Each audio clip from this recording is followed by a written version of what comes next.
Very good evening, everyone. Welcome back to weekly webinar cum training sessions of Rajlakshmi Solutions Private Limited.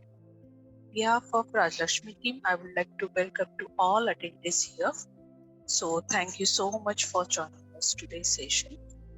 I am Sampada representing Rajlakshmi Solutions Private Limited. So today we are going to talk about banking with Tally Prime.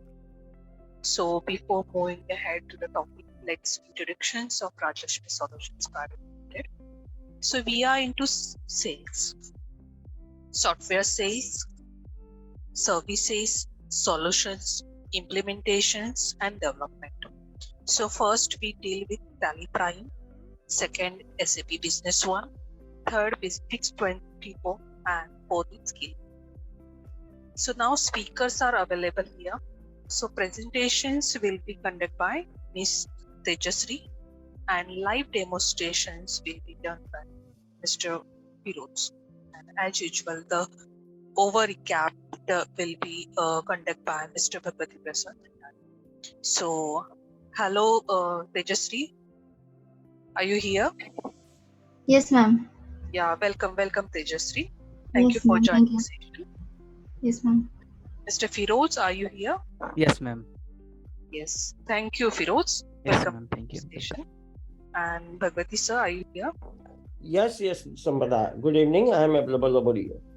Thank you, sir. Thank you. Yeah, Tejasri, go with the presentation and start the session. Yes, ma'am. Thank you. Yeah, over to you. Yes, ma'am.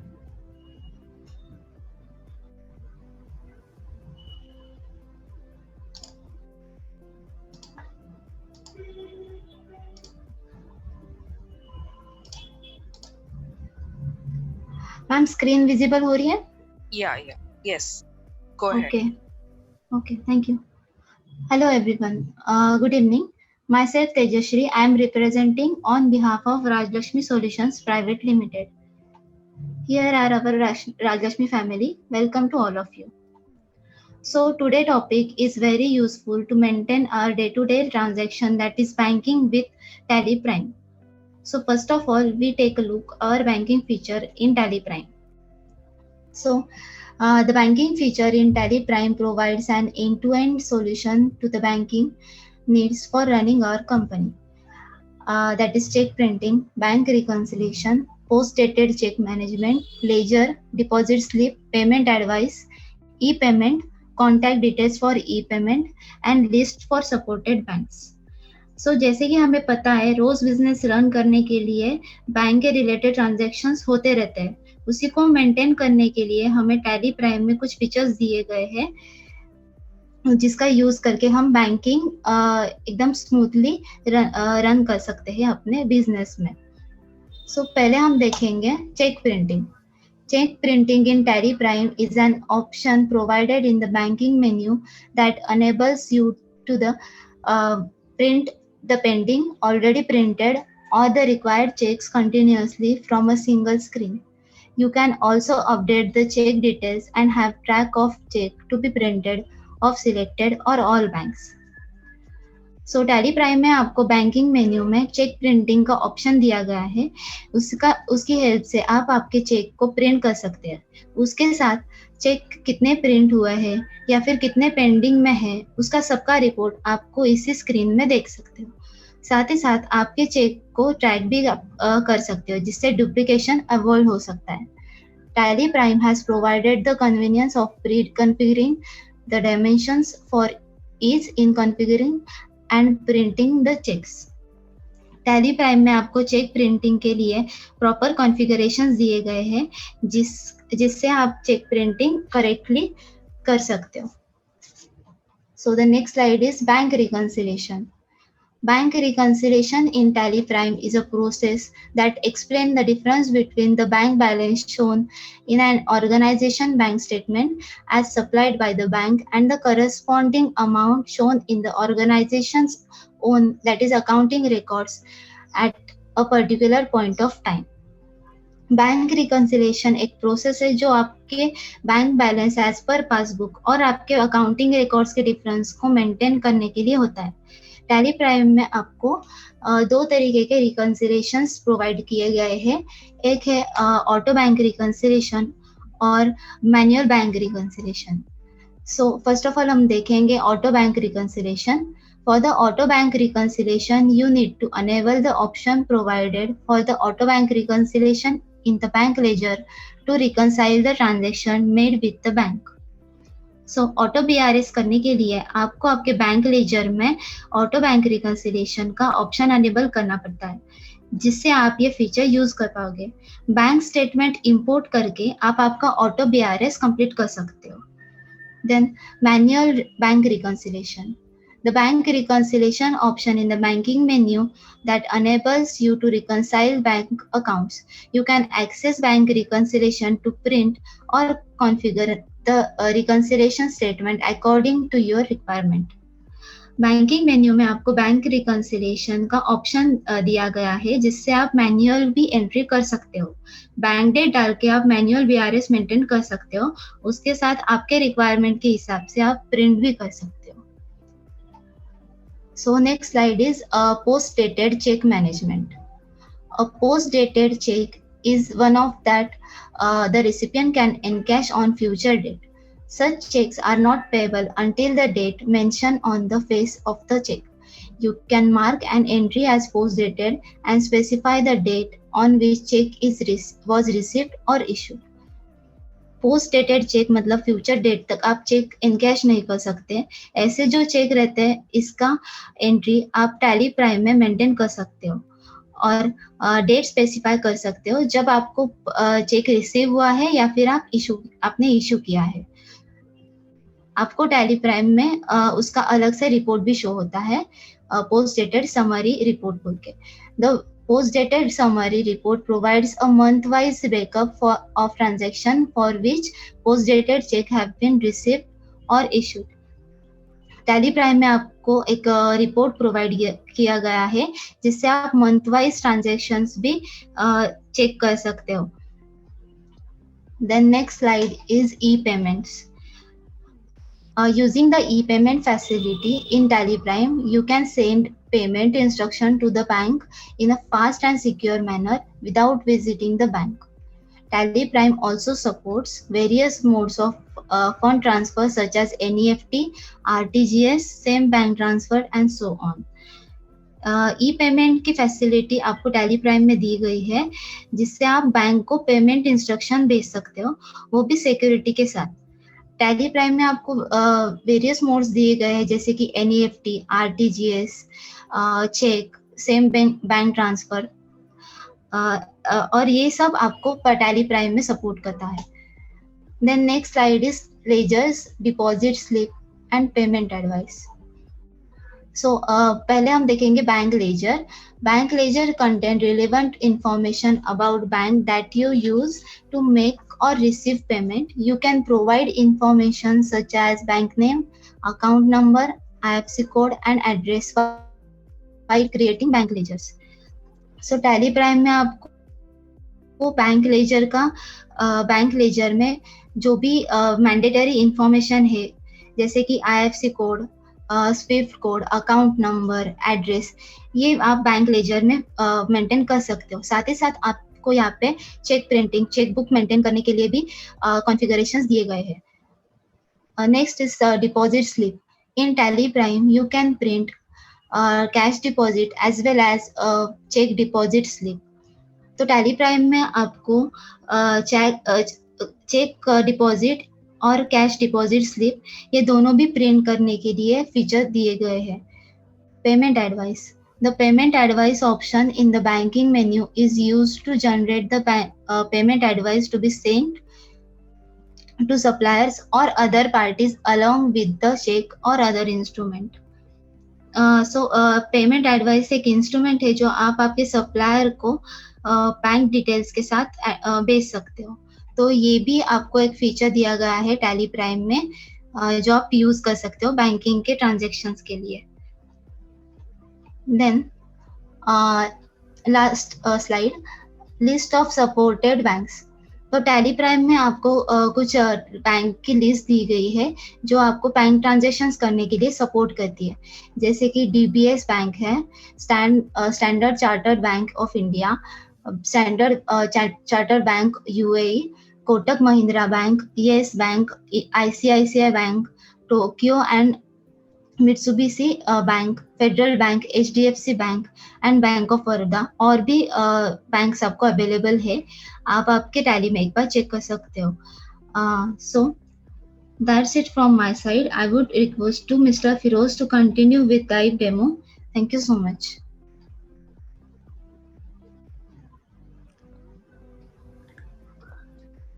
Very nice presentation, Tejasri. Thank you so much.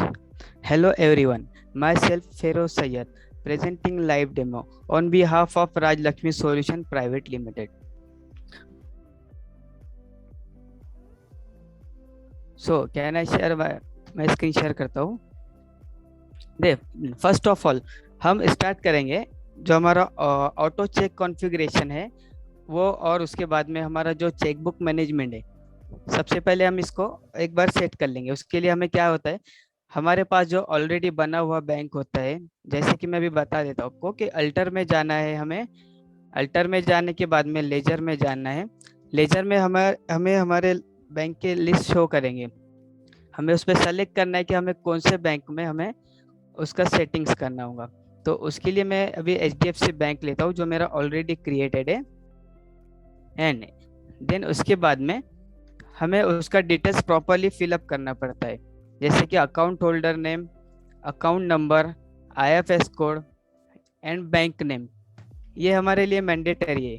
सबसे important जो है ये bank name है। उसके लिए क्या होता है ना, अगर ये बैंक नेम अगर ऑटो सेलेक्ट करेंगे हम यहाँ से तो हमें आगे प्रॉब्लम नहीं आएंगे। उसके लिए हमें चेकबुक भी प्रॉपर होगा, देन बैंक रिकन्सिलेशन भी होगा और ई पेमेंट भी इसके लिए होगा। तो ये ऑप्शन आने के लिए हमें सबसे इम्पोर्टेंट है हमारा टैली का लाइसेंस होना।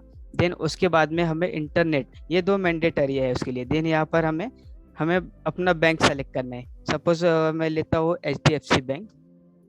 देन उसके बाद में यहाँ पर दिखाई दे रहा है set alter cheque range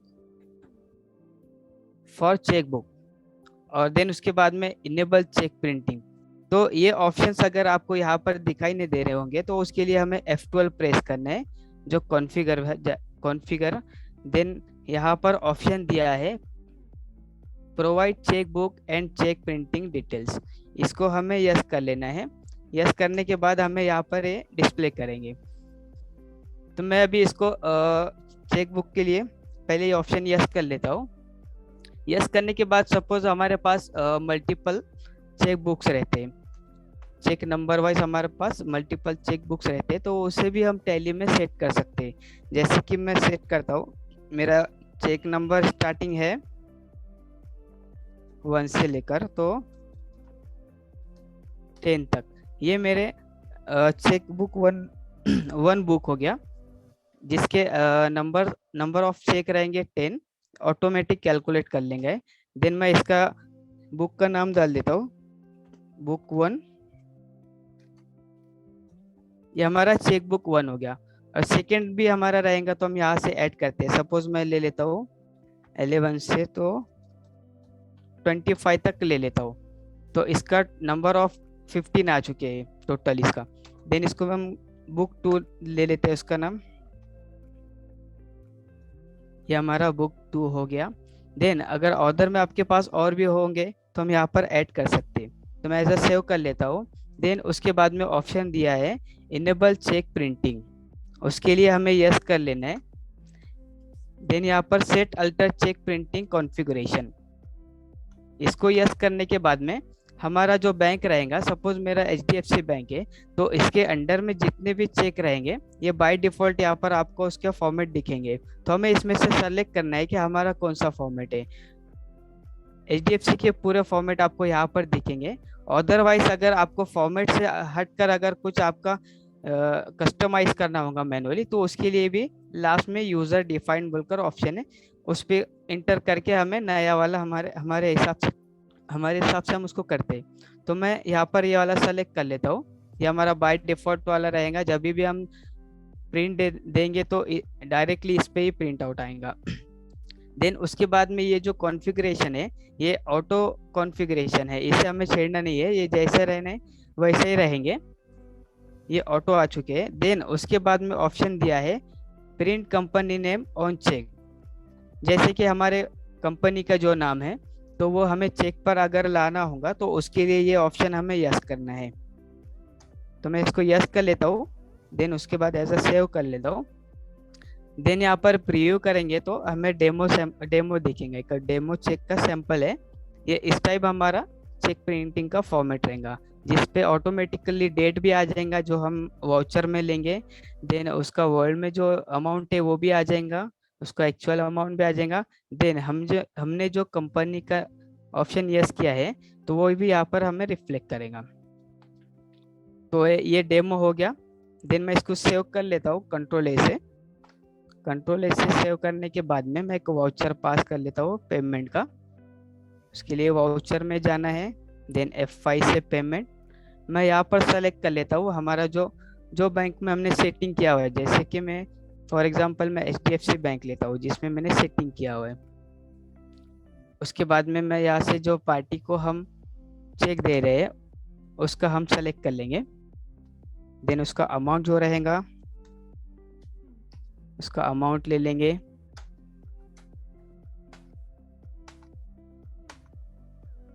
then यहाँ से हमें चेक सेलेक्ट करना है।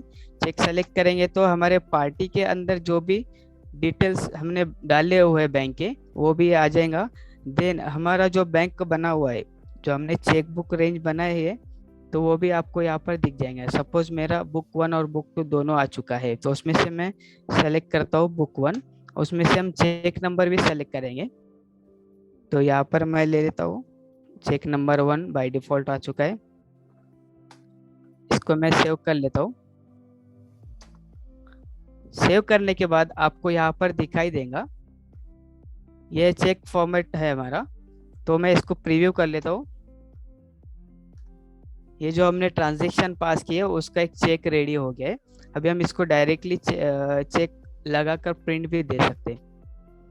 ये हमारा पूरा डिटेल आ गया है ऑटोमेटिकली बाय डिफॉल्ट। हमें इसमें कोई सेटिंग वगैरह करने की ज़रूरत नहीं रहेगा। देन इसमें भी कोई कॉन्फ़िगर भी और है। अगर आपका सपोज प्रिंटर वाइज भी सेट कर सकते हैं हम। जैसे कि हमारे प्रिंटर की सेटिंग अलग है, जैसे हॉरिजेंटल हो गया, वर्टिकल सेंटर हो गया, वर्टिकल लेफ्ट हो गया एंड वर्टिकल राइट। हमें हमारे प्रिंटर के हिसाब से हम इसमें से कोई भी सेलेक्ट कर सकते हैं, वो बाय डिफॉल्ट सेट हो जाएगा। तो मैं हॉरिजेंटल लेकर सेव कर लेता हूँ। देन डायरेक्ट प्रिंट देना है तो फॉर्मेट अपना प्रॉपरली आ जाएगा। ये एक हो गया। देन इसके बाद में यहाँ से हम वाउचर को वापस ओपन करते हैं। देन उसके बाद अल्ट पिक करते हैं हम। अल्ट पिक करने के बाद करंट में यहाँ पर हमारा जो पेमेंट का जो डिफ़ॉल्ट वाला जो बना हुआ है प्रिंट प्रीव्यू वो दिखेगा हमें। इसको प्रीव्यू करने के बाद में जो हमारा डिफ़ॉल्ट वाला वो दिखेगा आपको। देन यहाँ से हम जब स्किप करेंगे तो उसके बाद हमारा जो चेक प्रिंटिंग का ऑप्शन है वो ऑटोमेटिकली यहाँ से आपको दिखेगा। जब भी हम ट्रांजैक्शन पास करेंगे तो आपको वहाँ पर सेटिंग वगैरह करने की ज़रूरत नहीं रहेगी, ऑटोमेटिकली आपको यहाँ पर चेक दिखाई देगा। देन उसके बाद में एक ट्रांजैक्शन पास करता हूँ मैं। जो हमारा चेकबुक का मैनेजमेंट किया हमने उसके लिए मैं लेता हूँ सुपर ट्रेडर्स। उसका अमाउंट लेता हूँ मैं। Then new reference. अभी यहाँ से चेक सेलेक्ट कर लेंगे। चेक सेलेक्ट करने के बाद में पहले वाला जो ट्रांजैक्शन था उसमें मैंने बुक 1 में से चेक नंबर 1 लिया था। अभी मैं लेता हूँ बुक 2 में से लेता हूँ मैं चेक नंबर 12 एंड इसको एज अ सेव कर लेता हूँ। ये मेरा सेव हो गया। यहाँ पर आपको अगर चेक प्रिंटिंग चाहिए होगा तो वो भी आपको यहाँ पर दिखाई देगा। मैं स्किप कर लेता हूँ। देन स्किप करने के बाद बैंकिंग में जाना है। बैंकिंग में जाने के बाद पोस्ट डेटेड समरी मीन्स हमारे जितने भी ये चेक रजिस्टर में जाना है। चेक रजिस्टर में जाने के बाद में हमारे जो बुक्स बने हुए हैं जैसे कि मैं यहाँ पर इंटर करता हूँ तो ये बुक 1 आ गया और नीचे वाला बुक 2 आ गया। अभी हमारे पास अवेलेबल पहले चेक कितने थे, बुक 1 में 10 थे, तो हमने एक ट्रांजैक्शन पास की पेमेंट का, तो एक ऑटोमेटिकली रिमूव हो गया, मीन्स माइनस हो गया। अभी बचे हैं 9 चेक बुक 1 में से, और उस पर इंटर करेंगे तो हमारा कौन सा चेक नंबर गया है तो वो भी यहाँ पर दिखाई देगा। जैसे कि हमारा था चेक नंबर 1, तो वो यहाँ से निकल चुका है। अभी अवेलेबल जितने चेक्स है यहाँ पर उसका लिस्ट दिखेगा। देन जो हमारा बुक 2 था उसमें हमारे पास 15 चेक्स थे, अभी बचे हैं 14। यहाँ पर भी आपको क्लियर वे में दिखाई देगा। जैसे कि हम चेक स्टेटस भी देख सकते हैं, F8 करेंगे तो चेक स्टेटस दिखेगा। हमारे पास जितने अवेलेबल चेक है अगर वो देखना होगा तो यहाँ पर इंटर करना है अवेलेबल पर। देन ब्लैंक चेक से रहते हैं, ब्लैंक चेक देखना होगा तो इस पे इंटर करना है। And cancellation cheque, reconcile and unreconcile, इतने फॉर्मेट यहाँ पर दिया है, इसमें से कोई भी हम सेलेक्ट कर सकते हैं हमें जो चाहिए हो। तो मैं यहाँ पर स्केप कर लेता हूँ। देन हमने जो ट्रांजेक्शन पास किए हैं चेक के थ्रू वो अनरिकनसाइल में आएंगे, तो मैं यहाँ पर इंटर कर लेता हूँ। जैसे कि हमारा फर्स्ट वाला था चेक नंबर 1, बुक 1 में से हमारा निकल गया है, तभी उसको इंटर करेंगे तो आपका चेक नंबर भी दिखाई देगा। देन रिकनसाइल है क्या अनरिकनसाइल उसका स्टेटस भी दिखाई देगा, एंड इंस्ट्रूमेंट डेट भी दिखाई देगा चेक का, एंड कौन सी पार्टी का है वो, एंड उसका पूरा डिटेल्स यहाँ पर आपको दिखाई देगा। उसके बाद में बुक 2 में से भी हमारा एक माइनस हो चुका है, तो वो भी यहाँ पर हमें क्लियर वे में दिखाई देगा।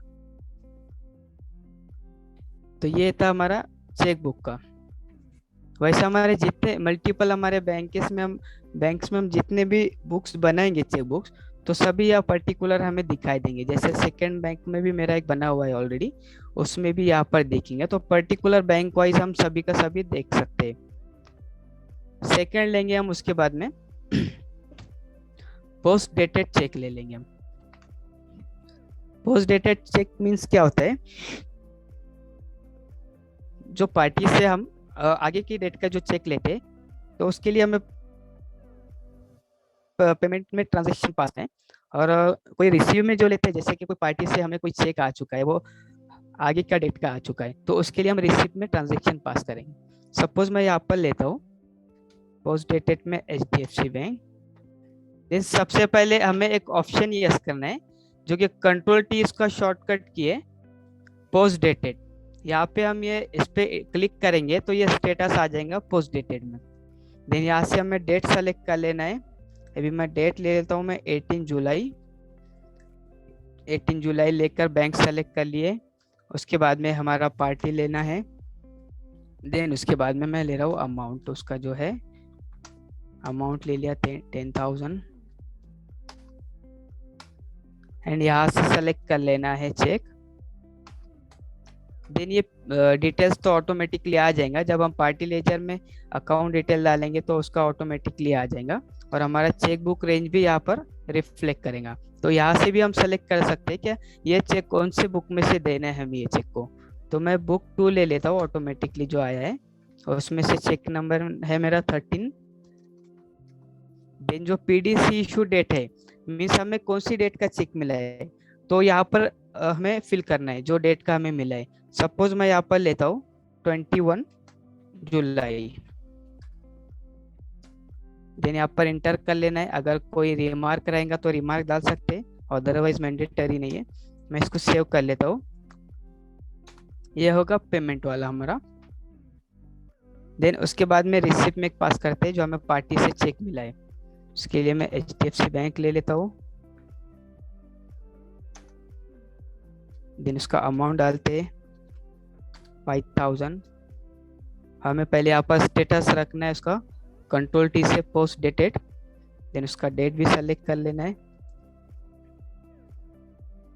19 जुलाई ले लेते हैं।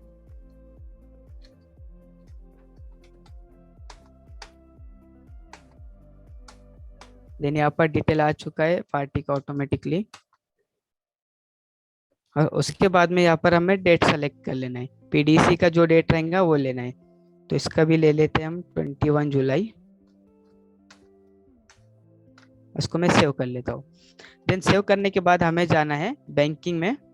बैंकिंग में जाने के बाद में post dated summary, post dated summary में जब इंटर करेंगे हम हमारा जो बैंक है HDFC उस पर इंटर करेंगे तो यहाँ पर रिसीव्ड में दिखेगा 1 चेक और इश्यूड में भी हमें दिख रहा है 1 चेक। जो हमने अभी जो ट्रांजेक्शन पास करे वो हमें यहाँ पर डिस्प्ले पे रिफ्लेक्ट कर रहे हैं।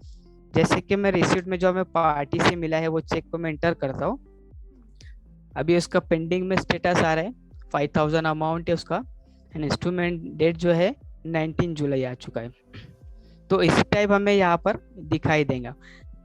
जैसे ये डेट पर हम आते हैं, सपोज हमारा जो है 21 जुलाई को है, सपोज आज 21 जुलाई है, तो उस डेट पर जाके हमें सिर्फ रेगुलर करना है, मीन्स यहाँ से करंट कर लेना है। तो करंट कर लेंगे तो वहां से हमें रिमूव दिख जाएगा, हमारे लिस्ट में से निकल गया, मीन्स क्या होगा, हमारा ये चेक क्लियर हो चुका है। तो ये पोस्ट डेटेड चेक था। देन उसके बाद में हम देखते हैं ई पेमेंट। ई पेमेंट के लिए हमें क्या करना है, हमारा जो एग्जिस्टिंग बैंक है जो बनाए हुए हमने, तो उसको अल्टर करना है। जैसे कि लेजर में जाने के बाद में मैं जाता हूँ बैंक में। बैंक में जाने के बाद में उसका डिटेल्स तो मैंडेटरी वो तो हमने फिल कर चुके ऑलरेडी।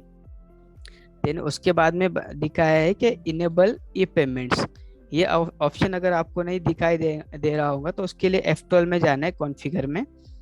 देन यहाँ पर ऑप्शन है set bank reconciliation and E payments, इसको यस करके सेव कर लेना है। देन उसके बाद में ऑप्शन है सेट अल्टर ई पेमेंट कॉन्फ़िगरेशन, यहाँ पे कोई कॉन्फ़िगरेशन रहेंगे या हमें सेट कर लेना है एक्चुअली। ई पेमेंट का जो फोल्डर पाथ वगैरह रहेगा वो हमें डालना है, अदरवाइज मैं सेव कर लेता हूँ उसको।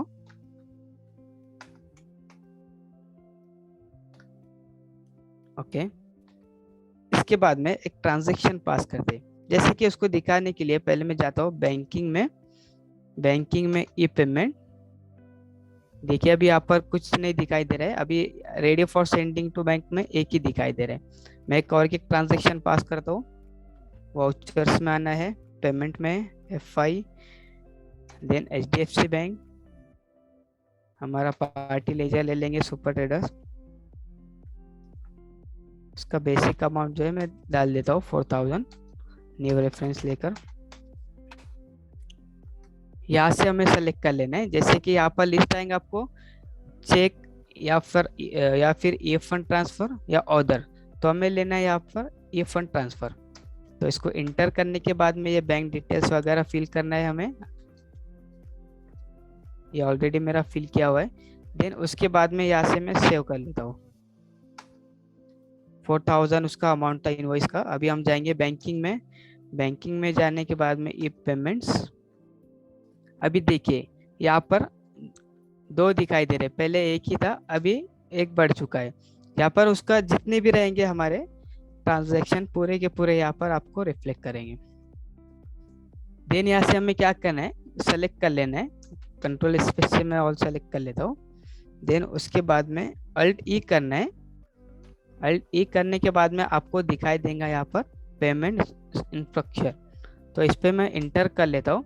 इंटर करने के बाद हमें इसका सेलेक्ट फोल्डर पाथ सेलेक्ट कर लेना है। उसके लिए कॉन्फ़िगर में जाना है, देन फोल्डर पाथ में मेरा एग्जिस्टिंग फोल्डर सेलेक्ट कर लेता हूँ। मेरा सेलेक्ट हो गया और ये इंक्लूडिंग बिल डिटेल्स ये ऑन ही रहेगा। इसके लिए मैं अभी कंट्रोल ए से सेव कर लेता हूँ। सेव करने के बाद इसको सेंड कर लेंगे। सेंड करने के बाद में क्या बता रहा है, पेमेंट इंस्ट्रक्शन एक्सपोर्टेड सक्सेसफुली। तो अभी ये हमारा टैली से इसका हो चुका है।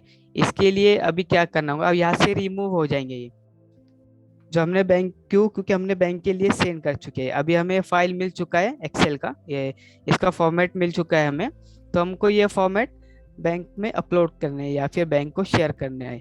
बैंक से शेयर हो जाएगा तो हमें इसका जब भी पेमेंट क्लियर हो जाएगा उसके बाद में हमें एक्सेल का जो हमें बैंक स्टेटमेंट मिलता है बैंक के थ्रू, तो स्टेटमेंट आने के बाद में हमें बैंक बैंक रिकंसिलेशन करना है, देन उस टाइम ये क्लियर हो जाएगा। अभी क्या ट्रांजेक्शन सेंड टू बैंक अनरिकंसाइल्ड, अभी ये रिकंसाइल्ड है। जब ये हम रिकंसाइल कर लेंगे तो उसके बाद में यहाँ से रिमूव हो जाएगा वो, और ये क्लियर हो जाएगा। देन उसके बाद में हम देखते हैं बैंक रिकंसिलेशन। बैंक रिकंसिलेशन के लिए सबसे पहले हमें बैंक अल्टरेशन में कुछ ऑप्शंस यस करना रहेगा। उसके लिए मैं जाता हूँ बैंक अल्टरेशन में, हमारे यहाँ पर हमें ऑप्शन यस करना है इनेबल ऑटो रिकंसिलेशन। अब इसको यस करने के बाद में यहाँ पर दिखाई देगा set alter auto reconciliation configuration, इसको भी यस कर लेंगे। तो यहाँ पर क्या बता रहा है, folder path for new bank statement. जैसे कि हम इंपोर्ट करते हैं बैंक को, जब रिकंसिलेशन के टाइम पे इंपोर्ट करते हैं तो बाय डिफॉल्ट हमारा फॉर्मेट आने के लिए यहाँ पर हम पहले एक डेटा ये पाथ फोल्डर पाथ सेलेक्ट कर लेते हैं। जो भी हमारा न्यू रहेगा तो यहाँ से हम सेलेक्ट कर लेंगे। मैं सेव कर लेता हूँ, मेरा यह हो गया मेरा। देन उसके बाद में दूसरा ऑप्शन है folder path for imported bank statement. जो हमारा इंपोर्ट हुआ है बैंक स्टेटमेंट, तो ये अगर उसका पार्ट आपको अगर सेट करना होगा तो उसके लिए भी आप यहाँ से कर सकते हैं। मैं इसको कंट्रोल ए से सेव कर लेता हूँ।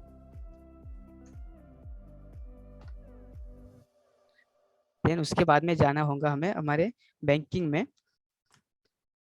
बैंक रिकंसिलेशन के दो ऑप्शन है। एक ऑटो रिकंसिलेशन में होता है जो एक्सेल या फिर और ऑप्शन है, उसके थ्रू भी हम इंपोर्ट कर सकते हैं, ऑटो रिकंसिलेशन होगा। देन दूसरा वाला जो है वो मैनुअल होगा। तो मैं आपको दोनों ऑप्शन बता देता हूँ। जैसे कि मैं भी बैंकिंग में आ चुका हूँ। बैंकिंग में हैं, देन हमारे जितने भी बैंक्स रहेंगे सभी यहाँ पर आपको डिस्प्ले करेंगे। तो उसमें से सेलेक्ट करना है कि हमें कौन से बैंक का रिकंसिलेशन करना है। तो मैं लेता हूँ मेरा जो बैंक है बैंक। उसके बाद में यहाँ पर उसके अंडर में जितने भी ट्रांजेक्शन रहेंगे ना, सभी के सभी यहाँ पर हमें डिस्प्ले करेंगे। अभी इसके लिए मैं अभी जो हमारा ऑटो रिकंसिलेशन है तो पहले वो मैं आपको दिखा देता हूँ। अल्टार उसका शॉर्टकट की है रिकंसाइल ऑल अनलिंकेड। तो इस पे मैं क्लिक कर लेता हूँ। देन उसके बाद में इंपोर्ट कर लेता हूँ, अल्ट ओ में जाता हूँ इंपोर्ट में। उसके बाद में बैंक स्टेटमेंट में आएंगे हम। जो हमने वहाँ पर ऑलरेडी हमारा जो डेटा पाथ सेलेक्ट किए थे वो आ चुका है यहाँ पर। तो इसमें इतने फॉर्मेट है, जैसे कि CSV हो गया, डेलिमिटेड हो गया, एक्सेल हो गया एंड सपोर्ट।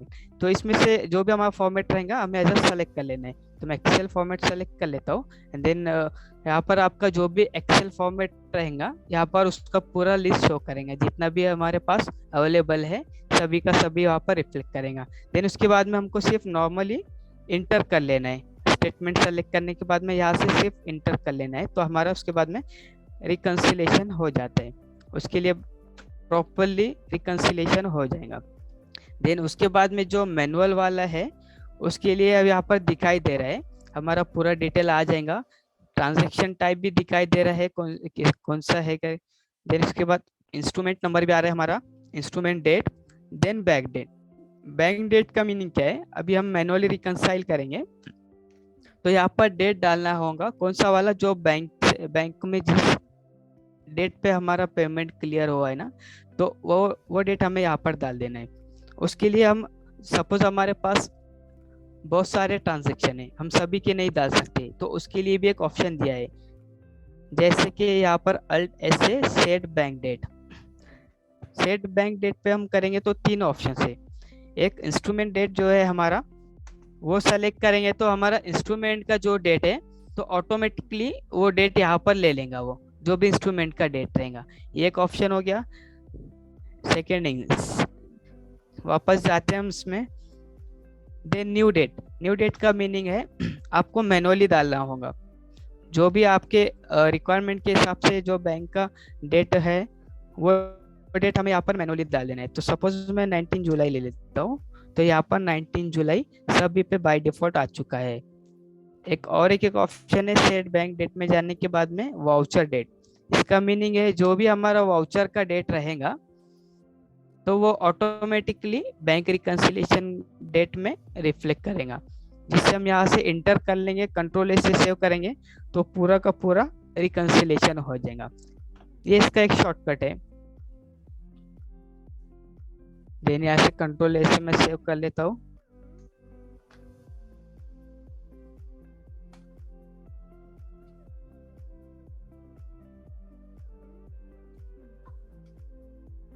नाइनटीन जुलाई ले लेते हैं।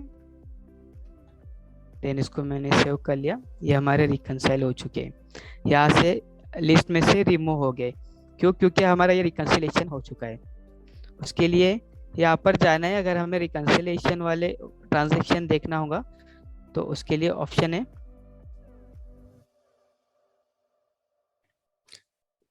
कंट्रोल बी करना है press. Control B basis of value, यहाँ पर दिखेगा इंक्लूड रिकंसाइल ट्रांजैक्शन, इसको भी यस कर लेना है। Then include all unreconciled transaction till date, इसको भी यस करके यहाँ से कंट्रोल ए से सेव कर चुके। तो ये हमारा पूरा का पूरा जो ट्रांजैक्शन यहाँ पर आपको डिस्प्ले करेगा। डिस्प्ले करने के बाद दिखाई दे रहा है कि हमारा रिकंसिलेशन हो गया है।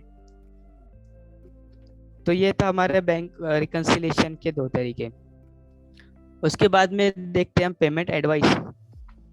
पेमेंट एडवाइस तो आपको को भी पता है कि कितना इम्पोर्टेंट है हमारे पार्टी को देने के लिए। टैली प्राइम में यहाँ पर ऑप्शन दिया गया है पेमेंट एडवाइस का। उसके लिए जाना होगा हमें बैंकिंग में। बैंकिंग में ऑप्शन है यहाँ पर पेमेंट एडवाइस। पेमेंट एडवाइस में फिर यहाँ पर हमें सेलेक्ट करना है हमारे जो पार्टी को हमें देना है पेमेंट एडवाइस, उससे एज इंटर कर लेना है। इंटर करने के बाद में पेमेंट एडवाइस की भी दो टाइप है। जैसे कि फर्स्ट हो गया, इसको पर्टिकुलर आपको अगर कोई भी एक ट्रांजैक्शन का पेमेंट एडवाइस देना है तो उसके लिए यहाँ पर इंटर कर लेना है कोई भी एक ट्रांजैक्शन पे। देन उसके बाद में अल्ट पिक करना है। अल्ट पिक करने के बाद में करंट के बाद कॉन्फ़िगर में ऑप्शन दिया गया है यहाँ पे प्रिंट पेमेंट एडवाइस। इसको ऐसा इंटर करके सेव कर लेना है। सेव करने के बाद में जब हम प्रीव्यू करेंगे तो आपको यहाँ पर उतना एक सिंगल इनवॉइस का पेमेंट एडवाइस जनरेट हुआ मिलेगा। उसमें क्या होगा, आपका पार्टी का नेम आ जाएगा, उसका एड्रेस रहेगा तो एड्रेस भी आ जाएगा। देन उसका स्टेटस जो है चेक के थ्रू ये है तो वो भी यहाँ पर दिखाई देगा। उसका डेट आ जाएगा एंड उसका अमाउंट। यहाँ पूरे तरीके से आपको उसका पेमेंट एडवाइस क्लियर वे में मिल जाएगा। ये एक ऑप्शन हो गया। सेकेंड, हमारे पास जितने भी ट्रांजैक्शन है उस पार्टी के तो सभी के सभी एक साथ उसको पेमेंट एडवाइस जनरेट करना है। जैसे कि सिंगल क्लिक में हम इतने चारों ट्रांजैक्शन का पेमेंट एडवाइस क्रिएट कर सकते हैं। जैसे कि मैं कंट्रोल स्पेस से ऑल सेलेक्ट कर लेता हूँ। देन उसके बाद में अल्ट पी करने के बाद में करंट करने के बाद यहाँ पर एक ऑप्शन दे रहा है print each transaction on a fresh page. जैसे कि ये 4 ट्रांजैक्शन है, चारों ट्रांजैक्शन को एक नए पेज के रूप में वो पेमेंट एडवाइस जनरेट करेगा। तो मैं इसको यस कर लेता हूँ। यस करने के बाद में और अगर कॉन्फ़िगरेशन में भी और भी ऑप्शन है, आपको जो भी यस करना रहेगा हम यहाँ से यस कर सकते हैं। इसको मैं सेव कर लेता हूँ। देन प्रीव्यू करने के बाद में ये हमारा फर्स्ट इनवॉइस हो गया। उसका अमाउंट एंड उसका डिटेल्स यहाँ पर आपको डिस्प्ले करेगा। ये हमारा फर्स्ट 10,000 वाला था वो यहाँ पर दिख रहा है। देन हमें एक स्केप प्रेस करेंगे तो सेकंड वाला ऑटोमेटिकली आपको रिव्यू होगा। जैसे कि 1500 अमाउंट वाला यहाँ पर दिख रहा है और स्केप करेंगे तो थर्ड वाला जनरेट हो जाएगा। तो इसी तरह हम मल्टीपल पेमेंट एडवाइस भी जनरेट कर सकते हैं।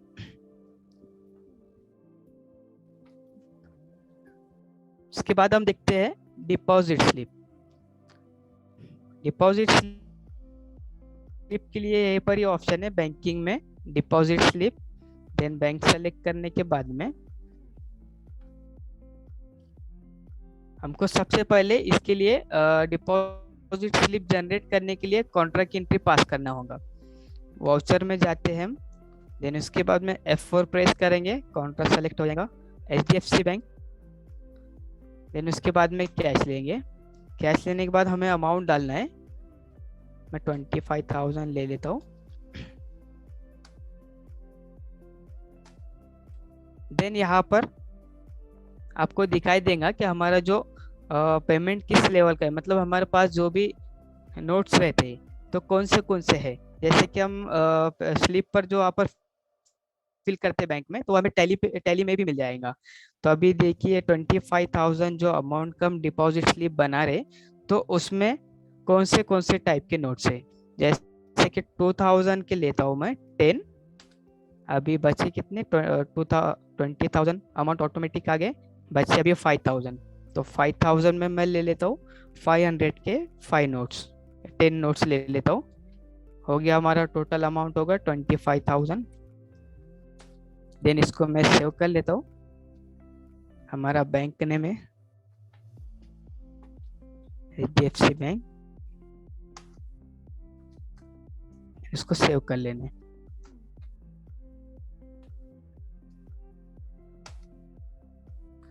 सेव करने के बाद हमें जाना होगा डिपॉजिट स्लिप में। डिपॉजिट स्लिप में आ गए, बैंक सेलेक्ट कर लिया हमारा। देन यहाँ से हमें अल्ट पिक करना होगा। अल्ट पिक करने के बाद में करंट में आकर हमको ये चेक का फॉर्मेट हो गया, हमारा चेक के थ्रू था, तो यहाँ से हमारे चेक का दिख चुका है। देन उसके बाद में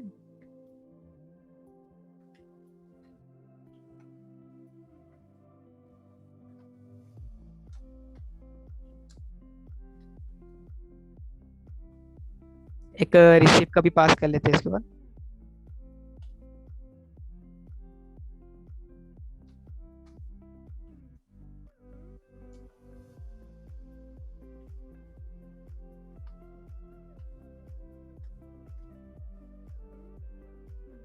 ऐसे हमें एक बार रिफ्रेश करना होगा उसे।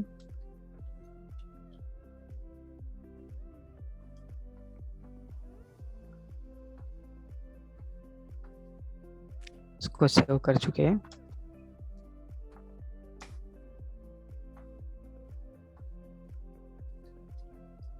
कैश लेना है, देन वापस इसको रिफ्रेश कर लेंगे फिर से।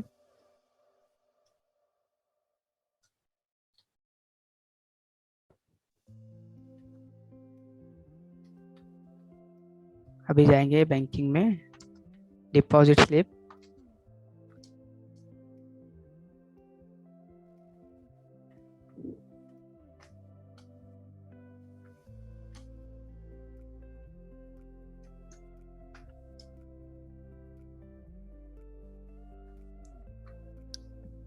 टाइप हमें चेक अगर फिल करना होगा तो चेक का हमें डिपॉजिट स्लिप दिख जाएगा यहाँ से।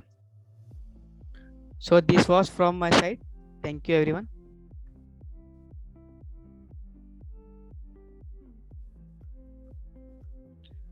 Okay, yeah, thank you, Firoz, for your wonderful presentation. So now over recap, Sir Bhagwati sir, are you here? Yes, Sampada. Yeah, I am available. Yes, sir. Over to you. Yeah, thank you so much.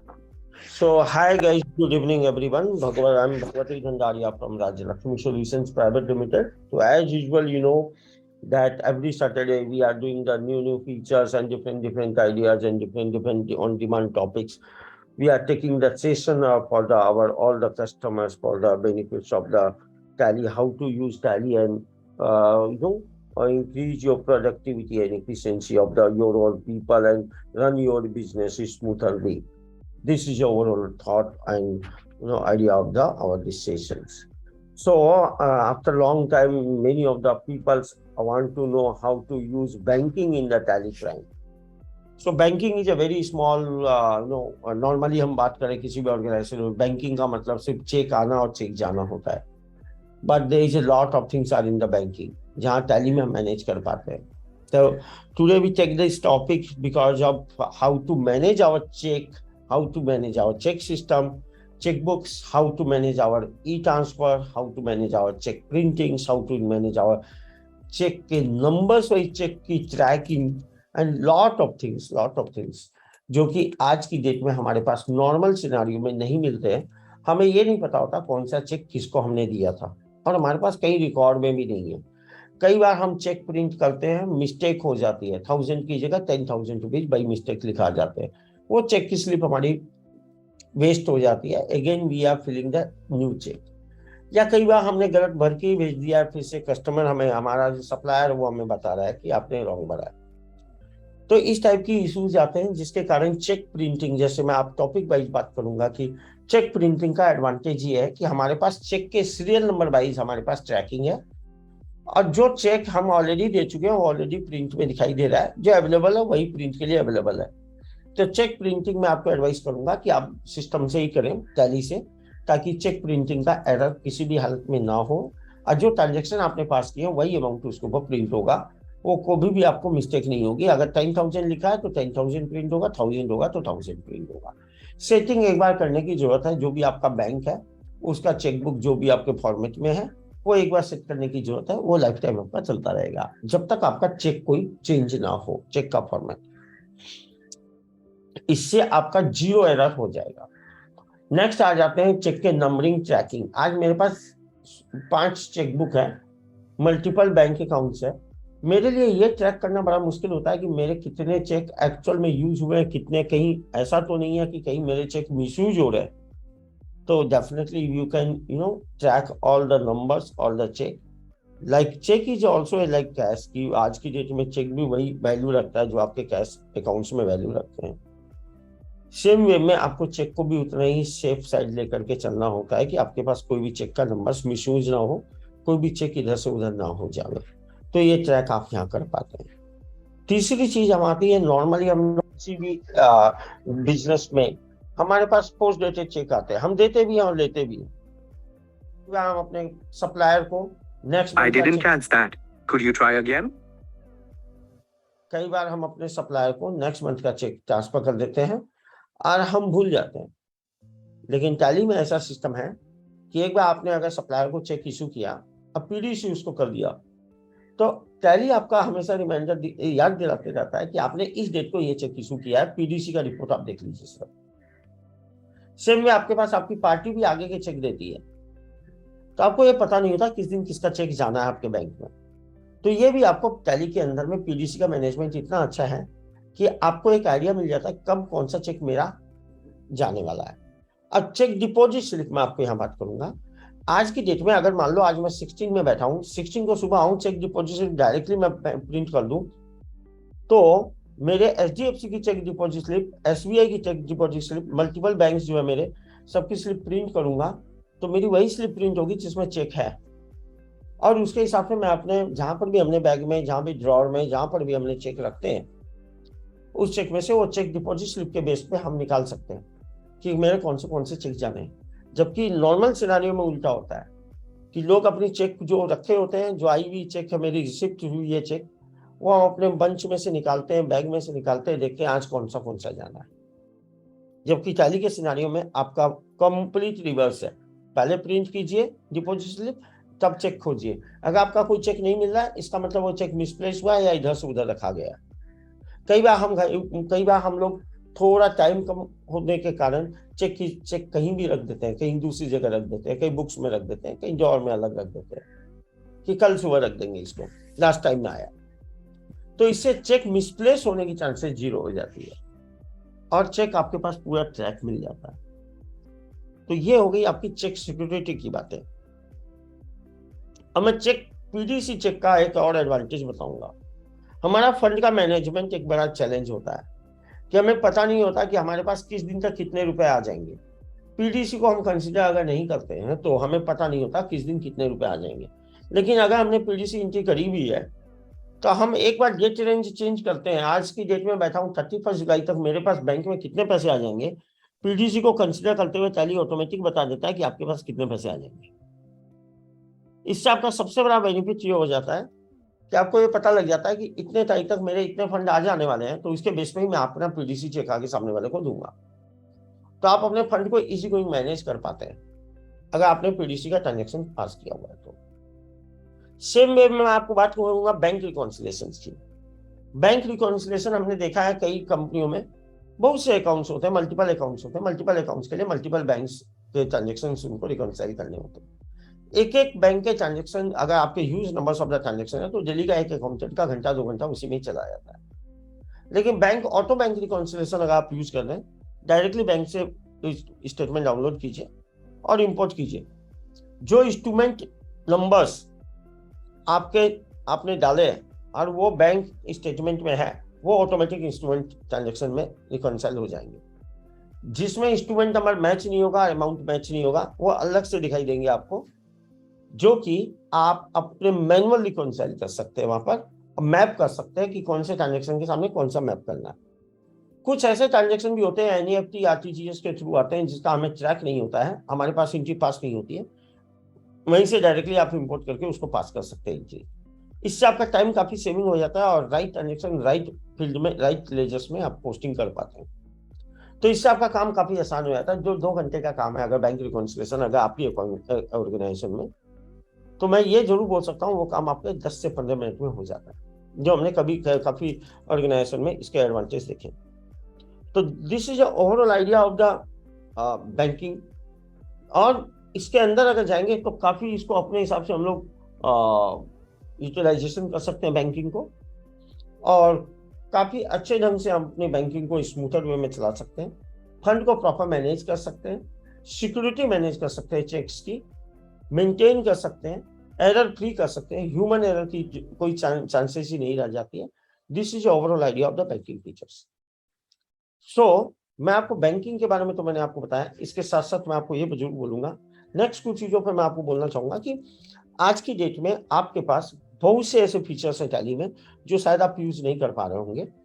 आपको कोई भी अगर interested, कोई भी अगर आप चाहते हैं कोई भी टॉपिक हम लेवें अपकमिंग टाइम में, तो आप हमें शेयर कीजिए, आप अपने अकाउंट मैनेजर को अपडेट कीजिए जो हमारी कंपनी से आपके साथ कनेक्ट होता है, उनको बताइए कि आपका सजेस्टेड टॉपिक क्या है। जिस टॉपिक्स पर हमें ज़्यादा वोटिंग आती है, ज़्यादा रिक्वायरमेंट्स हमें आती है, हम उस टॉपिक को अपकमिंग वेबिनार में लेते हैं और उसकी पाइपलाइन क्रिएट करके रखते हैं, और वो सभी टॉपिक्स हम लोग अपकमिंग टाइम में वेबिनार में लेते चले जाते हैं। इससे आपका एडवांटेज क्या होगा कि आप अपने बिजनेस को बहुत स्मूथर यूज काम कर पाएंगे और आपका सॉफ्टवेयर आपको प्रॉपर चीज़ों का result time to time single click finger stop पर आपको रिपोर्टिंग दे पाएगा, जिससे आपका बिजनेस बहुत आसान हो जाएगा और आपको डिसीजन लेने में, इंस्टेंट डिसीजन में काफ़ी हेल्प होगी।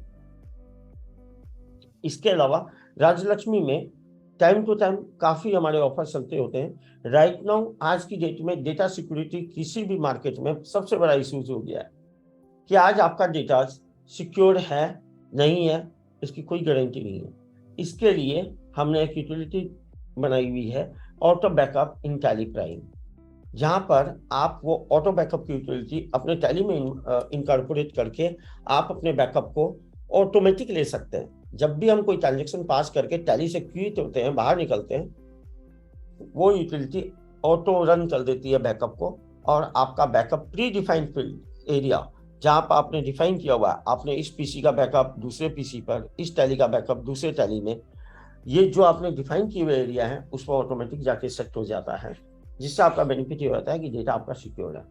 उस डेटा को आप अपने पंजाब में भी ले सकते हैं, ऑटोमेटिक पंजाब में भी बैकअप ले सकते हैं, आपको मैनुअल कुछ करने की जरूरत नहीं है, जिससे आपका डेटा सिक्योर होता है और कभी भी वो डेटा को आप कभी भी यूटिलाइज कर सकते हैं रिस्टोर कर करके। तो ये यूटिलिटी में अभी हम लोग का एक काफी अच्छा ऑफर चल रहा है, there is a 40% discount. Normally हम लोग इस टाइप के ऑफर पर्टिकुलर यूटिलिटी में नहीं लाते हैं, लेकिन इस बार काफी कस्टमर्स की डिमांड के ऊपर हमने ऑफर लाया है। तो you will get this advantage on the प्रावर side. आप अपने अकाउंट मैनेजर जो भी आपके साथ कनेक्टेड है उनसे बात कीजिए, उनसे डेमो देखिए, और उसके बाद में उसको आपको अगर पसंद आता है तो definitely you can use and you can secure your data in the tally prime. So this is overall idea of the again utility and offer wise.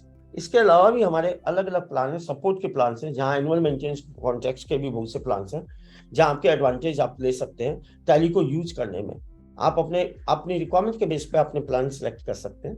इसके अलावा आप अपने टैली को क्लाउड के ऊपर होस्ट कर सकते हैं, 24/7 कहीं से भी यूज कर सकते हैं। उसमें भी कुछ न कुछ ऑफर हमारे होते ही रहते हैं, जिसमें आपको बेनिफिट्स आप उस पर ले सकते हैं, आप उसका डेमोन्स्ट्रेशन देख सकते हैं, उसके आप अपने डिसीजंस को फाइनल कर सकते हैं। इसके अलावा राजलक्ष्मी सॉल्यूशंस हमारी कंपनी आपको CRM, pre sales management, communication, इन सब चीजों के लिए भी बेट्रिक्स एक इंटरनेशनल टूल्स है जिसको प्रोवाइड करती है, जिससे आपका बिजनेस कैसे बढ़ेगा, कैसे इंक्वायरी बढ़ेगी, उसके ऊपर वो काम किया जाता है, और जिससे आपकी सेल्स इंक्रीज कर सकती है। सेल्स इंक्रीज करना इज अ बिग टास्क, जिसके लिए मार्केटिंग एंड कॉल की ट्रैकिंग बहुत ज्यादा जरूरी होती है। उसके लिए वो टूल्स है जिसके आपके एडवांटेज ले सकते हैं। नेक्स्ट, आपका अगर बिजनेस काफी बढ़ रहा है और आप काफी चीजों में मल्टीपल लोकेशंस वगैरह में मेंटेन कर रहे हैं, तो you have need a big ERP like SAP Business One. तो we are also dealing in the SAP Business One in the ERP. So अगर आपका business multi location complex scenario में है, तो आप उसका भी डेमोन्स्ट्रेशन लेकर के आप डिसाइड कर सकते हैं कि अगर आपको चाहिए तो you can move in that. So this is your overall idea from my side today. So you can connect with your account manager for the more advantage, for the more information. And इसके अलावा मेरे number भी आपके chatbot में यहाँ डाल के रखे हैं, तो you can subscribe our channel and you can also call on my numbers. You can also call on our support numbers for all other informations and all the demonstration. That's it from my side. Thank you very much. It's over to you, Sampada. Yes, thank you, sir, for your valuable time.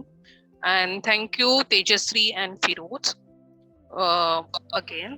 And this session will be uploaded in our YouTube channel. So be connected to our YouTube channels and social media channels. And be connected to our key account managers also for any support and for any requirement. So now we are going to the wind up the session. So see you in the next webinar. Thank you so much. One most important, Sampada, I think you skip. Thank you everyone. Thank you audience. आपके बिना ये session नहीं हो सकता. तो thank you everyone for your patience and see you soon in the next webinar. Thank you very much.